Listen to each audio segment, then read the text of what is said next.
Good morning, Dan from DJMoore Lofts, and today this is our final walk round video of the double dormer conversion. So stay to the end, because on this video I'm going to do something a little bit slightly different. We'll break down the costs at the very end on this build. So where do we start?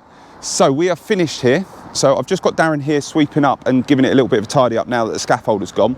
We're just waiting on the skip to go, but effectively we are pretty much wrapped up here. I'll tell a lie, we've got one little thing to do. Our plasterer's just pulled up because there's a patch of where electrical cables have had to be done in a ceiling.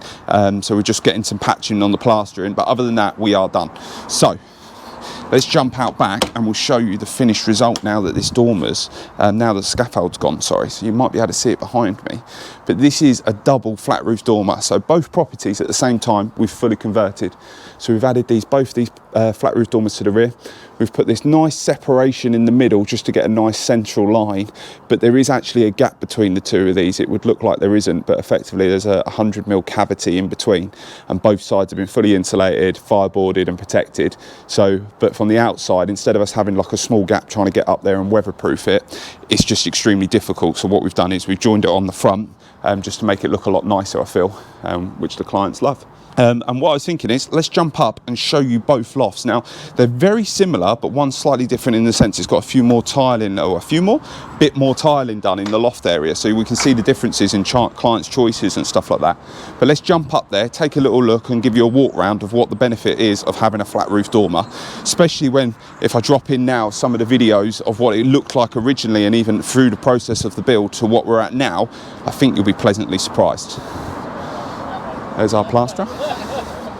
Let's go. So, we've been able to get the stairs up and over the existing. So you would have seen we had an airing cupboard here, which we've now lost. And that basically now comes up to here. Is it a bit dark on camera? So what we've done is we've reinstated a new airing cupboard in here. Put a nice little shelf in there for the client as well, which is lovely. And then this is what I'm saying. So look at this space. This is what we've been able to create. What a monster area. So here, the bed is going over to here. So if you can imagine, if the bed's there, we've still got all of that space, all of that usable area, which is monstrous. It's a massive space. And then I think about putting a dressing room table in there. That's why we've put a little socket in there, which is nice. Better take my plans back so that we've got that in the office.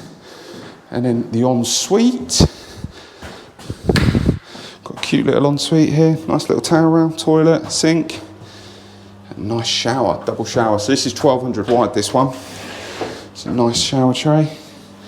Tiles just need another little wipe down just from the dust from the grout. And then we've put a power point in ready for a mirror as well. And then speaking to the client yesterday, we're going to order them some blinds as well. So just to help get them some discount on this one. But yeah, overall, what amazing little space that we've been able to create. Some of you might have noticed I've changed my glasses as well. So I've got these new smart glasses where I can do some videos and show around. So we're using those for Instagram to just give a perspective as that as well. But yeah, let's jump next door and we'll show you next door one now. Let's go. So next door now, and what I was just saying about is we've got these little patches here that the plasterer is here just to finish and skim now the electrician's connected in. But let's go up and show you this one.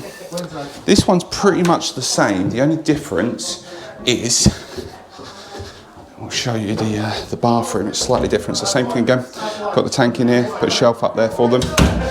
Then leading on into the room.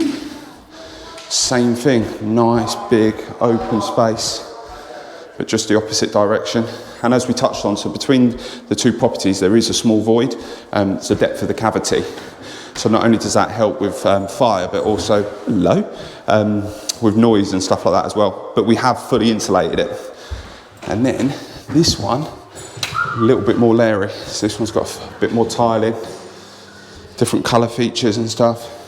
Same size bathroom, but it looks fantastic. We've even got a little LED light. Look at that. Pucker. So yeah, and then we've still got an access door into here for storage.